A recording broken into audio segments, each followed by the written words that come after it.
하나님의 말씀은 출애굽기 36장 31절에서 38절입니다. 출애굽기 36장 31절에서 38절입니다.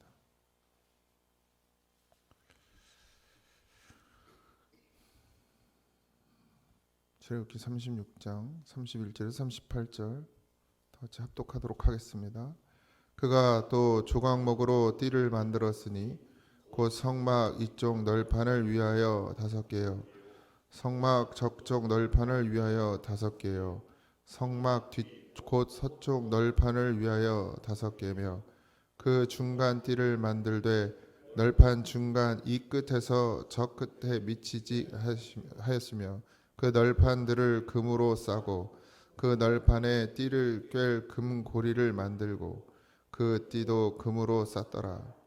그가 또 청색, 자색, 홍색 실과 가늘게 꼰 배실로 휘장을 짜고 그 위에 그룹들을 정교하게 수놓고 조각목으로 4기둥을 만들어 금으로 쌌으며 그 갈고리는 금으로 기둥의 받침은 은으로 부어 만들었으며 청색, 자색, 홍색 실과 가늘게 꼰 배실로 수놓아 장막문을 위하여 휘장을 만들고 휘장문의 기둥 5과 그 갈고리를 만들고 기둥 머리와 그 기름대 금으로 쌌으며 그 5 받침은 노시였더라.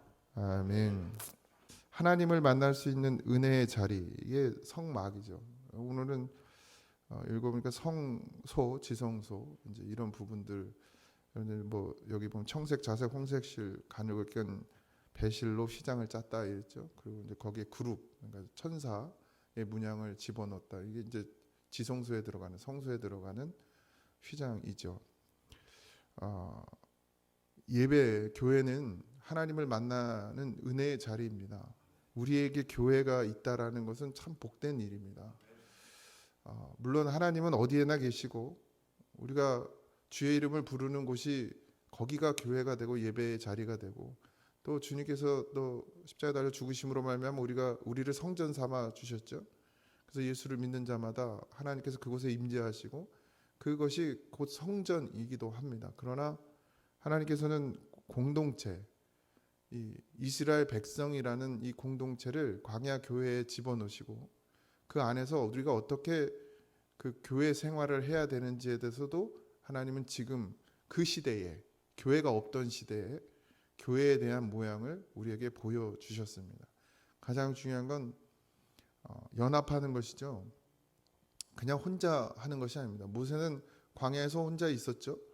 40년을 혼자 광야에서 지냈지만 결국 하나님께서 원하셨던 것은 혼자가 아니라 같이 나는 공동체, 믿음의 공동체가 함께 가나안을 향해 걸어가는 것을 하나님은 그려놓으셨고, 그래서 모세를 혼자 광야에 두지 않고 택하셔서 다시금 그 공동체 안으로 들어가게 하시고, 그래서 광야 가운데서 공동체를 이루어서 하나님을 섬기게 하고 하나님께 예배하게 하고 그것이 사는 길인 것을 가르쳐 주시고 그 안에서 가나안을 향해 걸어가게 하십니다. 이게 교회입니다. 하나님이 이 고잔에 교회를 세우신 것은 뭐 고잔의 고잔, 그러니까 뭐 요즘엔 그렇지 않지만 예전에는 사실 교회 가기가 어려웠잖아요. 멀고 막 차도 없고 그러다 보니 이제 구석구석마다 교회를 세워야 됐죠. 아마 교회가 늦게 들어와서 차가 먼저 막 이런 교통들이 잘 돼 있고 자차가 있고 이랬으면 교회가 이렇게 구석탱기까지 많이 생기지는 않았을 거예요. 다들 차 타고 좀 안중까지만 나가도 뭐 10분 15분밖에 안 걸리니까. 근데 그 시절에는 그럴 수가 없었기 때문에 파송하고 교회를 세워서 모든 곳곳마다 복음이 들어가지 않는 곳이 없게 하려고 그런 일들을 했죠. 어쨌든 이게 하나님의 은혜입니다. 교회가 세워지고 그 교회에 내가 속할 수 있다는 것. 또 더군다나 교회가 다운 교회, 그러니까 아름다운 교회, 하나님이 원하시고 바라시는 교회로 세워가는 것만큼 복된 일은 없습니다. 거기에 우리의 삶을 내어드리는 것이 복이에요. 뭐 영광이라고도 표현하는 성경에는, 자 보십시오. 이스라엘 백성이 가나안 광야 생활 동안에 누가 먹이시고 입히셨냐? 하나님이 먹이시고 입히셨습니다. 근데 하나님은 그 이스라엘, 자기가 먹이시고 입히시는 이스라엘 백성에게 뭘 요구하느냐? 성막 짓기를 요구하십니다. 근데 보세요. 먹을 거 입을 거 다 하나님께서 해결해 주셨는데 성막 짓는 일은 누구에게 하게 해요? 이스라엘 백성에게 직접 하게 합니다. 그들에게서 예물을 요구하세요. 보세요. 아무것도 구할 수 없고 거둘 수 없는 그들에게 하나님은 옷과 신발이 해하지 않게 만들어 주시고 먹을 것이 떨어지지 않게 만들어 주시는데, 그렇다면 그런 상황이라면 성막을 짓는 것도 하나님께서 다 공급하셔야 맞죠. 그런데 하나님은 이스라엘 백성에게 요구하십니다. 그게 뭐예요? 마음이에요. 중심. 우리는 지금 근데 사실 그것조차도 하나님이 이미 다 예비해 놓으신 것이지만 어쨌든 이스라엘 백성에게 요구하십니다. 지금 우리의 삶에서도 여전히 우리는 하나님의 은혜로 먹고 마시고 살고 있지만 결국 하나님을 만날 수 있는 이 은혜의 자리를 만드는 그것을 우리에게 요구하시죠. 그것은 어쩌면 성도로서의 가장 기본적인 마음입니다. 우리의 중심이 어디 있는지를 하나님이 보시는, 물질에 마음을 두지 말라 하셨잖아요. 하나님께 마음을 두면 물질은 당연히 따라오게 되어 있습니다. 우리가 하나님께 내어 드리는 것조차도 결국 내 것이 아니라 주님의 것입니다. 아까워하거나 계산이 되어진다면 여러분들 아직 내 믿음이 하나님보다 세상을 더 사랑하는 믿음이라는 것을 인정하십시오. 그리고 회개하십시오. 정말 하나님이어야 합니다. 이게 얼마나 큰 은혜인지 몰라요. 우리가 하나님을 만날 수 있다라는 것. 근데 그보다 더 큰 것이 세상이 되어진다면 우리의 믿음을 늘 점검하고 회개해야 합니다. 제가 여러분 이렇게 말씀을 전하면 대예배 때 이런 말씀 전하면 또 누군가는 저 목사 돈 뜯어내려고 저런다고 또 이런 사람들이 있어요. 또 그러니까 이게 안타까워요. 교회에서조차도 이런 걸 전하면서도 내가 그런 걸 신경 써야 된다는 자체가 사실 너무 안타깝습니다. 믿음이 연약한 자들이 있고 뭐 어린 심령들이 있으니까 당연한 이야기겠지만, 그런데 이게 사실입니다. 만물을 이 건물, 그러니까 이 성막이 기둥으로 이루어져 있죠. 곳곳마다 기둥이 세워져 있습니다. 기둥은 믿음입니다. 믿음. 하나님의 교회는 믿음의 기둥으로 세워지죠. 우리가 가끔 뭐 이러냐, 우리 교회 기둥이시라고 이러는데 뭘로 기둥이에요? 돈이 많으면 기둥이에요? 누가 기둥입니까? 직분 받으면 기둥이에요? 권사, 장로 되면 기둥이 됩니까? 목사는 잠깐 있다 가요. 그러니까 뭐 기둥으로 세울 필요도 없고, 그러면 장로님들이 기둥인가요? 권사님들이 기둥인가요? 기도하는 사람이 기둥입니다. 기도하는 사람이 믿음이고 그 믿음이 기둥이 되는 것이죠. 전적으로 하나님을 의지하는 사람, 그게 기둥입니다. 그냥 뭐 우리 시골의 교회다 보니까 소박하게들 사시느냐고, 믿음도 소박해가지고 그냥 이렇게 살다가 신앙생활 하다가 하나님 나라 가면 되지 뭐 이런, 대부분이 그런 마음인 것 같아요. 근데 하나님께 드려지고 쓰임 받는 것, 그것만큼 귀한 일은 없습니다. 땅에서 무엇을 이루려고 살아가기보다는 하나님의 나라에서 무엇을 이룰까를 기도하고 고민하고, 내가 어떻게 하면 하나님께 평생, 그러니까 뭐 그동안 해왔으니까 이제 좀 쉬어야지가 아니라 죽는 그날까지 주를 위해 내가 어떻게 하면 쓰임을 받을까. 다 왜 하나님이 끝까지 전부 그런 건 아니지만 힘이 다 빠져도 말은 잘하잖아요. 그죠? 왜 그런 줄 아세요? 기도하라고. 기도하라고.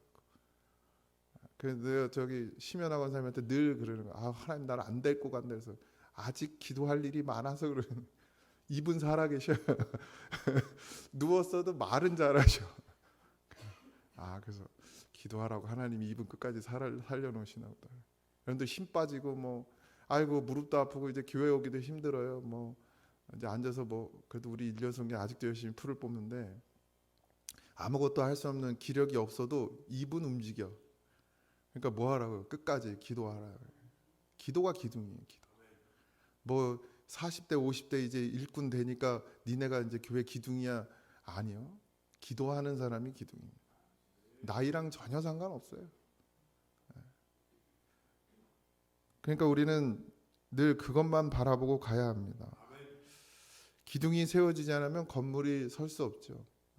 널판을 만들고 금을 다 쌓아서 아무리 이쁘게 만들어 놔도 기둥이 없으면 무너지게 되어 있습니다.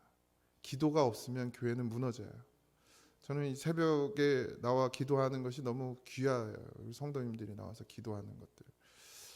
그리고 더 많은 사람들이 새벽을 깨워야 된다고 생각하고, 더구나 직분자라고 한다면 그 책임감으로라도 어떻게 하든 나와서 기도하려고 해야 하는 것이 사실은 성도의 본분이죠. 근데 그런 부분이 이제 안타깝고 때로는 아쉽기도 하고 어떤 때는 정말 화가 나기도 하고 뭐 그럴 때도 있어요. 이해는 가죠. 근데 앞으로 아마 새벽 기도가 이 나라에서 점점 사라지게 될 것입니다. 이미 벌써 새벽 기도를 안 하는 교회들이 되게 많아졌고요. 새벽 기도를 아침으로 옮기는 교회들도 많아졌고, 뭐 개척 교회는 아예 이제 새벽 기도 할 생각도 안. 그러니까 목사님들도 개척을 하면 예전에는 목사님들이 혼자라도 나가서 한두 시간씩 계속 기도하고 그 교회가 채워지기를 그러잖아요. 빈 교회에다 방석 다 깔아놓고 채우게 해달라고 기도하시고 그런 거라도 있었는데 요즘엔 그게 없어요. 그냥 성도 없으니까 새벽기도 안 하고 그냥 부흥도 없고 하나님이 간절히 사모하고 기도하지 않는데 어떻게 사람을 보내주겠습니까? 그러니까 반드시 이 기도가 사라지면 안 됩니다. 우리 교회도 정신 바짝 차려야 됩니다. 보세요. 지금 다음 세대들이 기도하러 오나 이 집사들. 죄송합니다. 여기 집사님 계신데 저 집사님들 기도하러 안 오잖아요. 안 와요. 안 와. 놀아도 안 와. 놀아도. 수요일 날 제가 좀 화가 났던 게 수요일 빨간 날이었잖아요. 직장 안 갔을 거 아니에요. 대부분. 그래도 수요일에 와요. 안 와요. 놀러는 가도 수요일에는 안 와요. 이게 지금의 우리 교회의 모습입니다. 그러니까 얼마나 지금 1세대들이 기도해야 되는지 몰라요. 다 본인들 책임이 1세대들 책임. 그렇게 자식들을 키워놨잖아요 지금. 그럼 마지막에라도 가기 전까지 열심히 기도하셔서 개혁이 일어나고 각성이 일어나고 이렇게 살면 안 되는구나. 기도해야 되는구나. 젊은 세대들이 그걸 깨닫는 그런 역사가 없으면 이 교회가 그러면 이제 큰일인 거예요. 다음 세대가 없습니다. 새벽을 깨우지 못하고 예배의 자리가 비고 점점 수요 예배 사람들이 줄고 대형 교회는 더 심각합니다. 막 1000명이 모여도 수요 예배는 막 몇십 명밖에 안 나와 있어요. 교회가 1000명인데 그런 이제 예배의 귀함과 소중함을 모르는 거예요. 그렇다고 그러면 정말 삶이 예배가 되냐 그들이 그렇지도 않은 거죠. 그래서 깨어 있어야 하고 그래서 기도하는 자가 기둥이 되는 것입니다. 반드시 여러분들이 지금은 그래도 이렇게 기도하고 우리가 몸부림치고 있기 때문에 하나님께서 이 교회를 사랑하시고 역사하실 거라고 저는 믿습니다. 반드시 다음 세대들이 세워져야 하고요. 하나님의 임재가 있는 자리가 복된 자리입니다. 여러분들 복을 받길 원하십니까? 그러면 예배 자리에 계십시오. 지성소, 하나님이 임재하는 곳, 그것이 복된 자리예요. 하나님과 함께 하는 것 말고 더 큰 복이 어디 있겠습니까? 우리에게. 그죠? 그거 아시죠? 그 닭이요, 거위요, 황금알을 낳는 거위입니까? 어떻게 했어요? 배를 쬐잖아요. 그럼 죽었어요. 함께 하질 못하는 거예요. 그러니까 더 얻어요, 못 얻어요? 못 얻어요. 물론 우리 주님이 황금알을 낳는 분은 아니지만 주님과 함께 하는 것만큼 복된 것이 없어요. 왜요? 거기서 다 나와요. 하나님에게서 다 오는 거잖아요, 우리가. 그럼 그 하나님과 함께 하는 것이 뭐 땅에서도 복이고 하늘에서도 복이 됩니다. 근데 우리가 자꾸 그 진리를, 그 원리를 자꾸 잊어버리니까 하나님을 놓고 세상으로 자꾸 가는단 말이에요. 거기서 내가 열심히 하면 될 것처럼 생각하지만 결국 그게 하나님이 원하시는 길은 아닙니다. 그래서 하나님께서 늘 주님의 이름으로 모이면 어떻게 해요? 그곳에 내가 함께 하겠다 이랬습니다. 뭐 두세 사람 뭐 이렇게 얘기했지만 혼자서라도 주님의 이름을 부르면 왜 하나님이 거기에 함께 하지 않겠습니까? 그러나 하나님이 원하시는 건 반드시 연합입니다. 그게 다 엮여야 돼요. 그래야 무너지지 않습니다. 혼자는 어려워요. 삼겹줄을 못 끊는 것처럼 이 교회가 든든히 세워지기 위해서 우리가 이렇게 함께 모여 기도하고 예배하고 찬양하는 것이 하나님이 원하시고 바라시는 뜻이라는 사실을 잊지 마시고 오늘도 그런 하루가 되어지시길 바라고, 꼭 기억하십시오. 예배의 자리가 복된 자리예요. 왜냐하면 하나님이 함께 하시기 때문에 오늘 하루의 삶도 온전히 하나님께 드려지는 예배가 되어지시기를 주님의 이름으로 축원드립니다. 기도하겠습니다. 하나님, 이 광야 생활 가운데 우리가 하나님 의지하는 것 말고 할 수 있는 것이 없음을 오늘도 고백합니다. 주님의 힘 주심이 주님께서 우리에게 모든 것 베푸심이 은혜인 것을 늘 기억하게 하여 주옵소서. 하나님이 내게 다 주셨기 때문에 하나님이 내게 요구하실 수 있고 하나님이 내게 명령하실 수 있습니다. 그것에 순종하는 믿음이 되어지는 성도가 되게 하여 주시옵시고 오늘 주의 날을 준비하는 하루가 되게 하시며 우리 성도들 삶에 치열하게 싸우고 아버지 하나님 그곳에서 힘들게 버티고 있습니다. 하나님 주님을 의지하는 마음 더욱 강하게 허락하여 주시고 있는 곳에서 주님의 이름을 부르게 하시고 힘들고 어렵고 지치고 쓰러질 때마다 사람이 아니라 주님을 바라보는 믿음이 되어지도록 하나님 인도해 주시옵소서.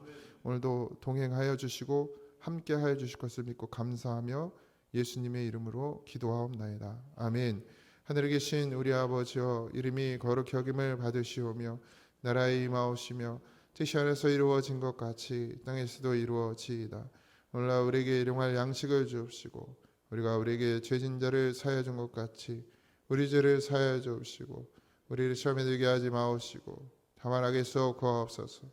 등의 나라와 권세와 영광이 아버지께 영원히 있사옵나이다. 아멘.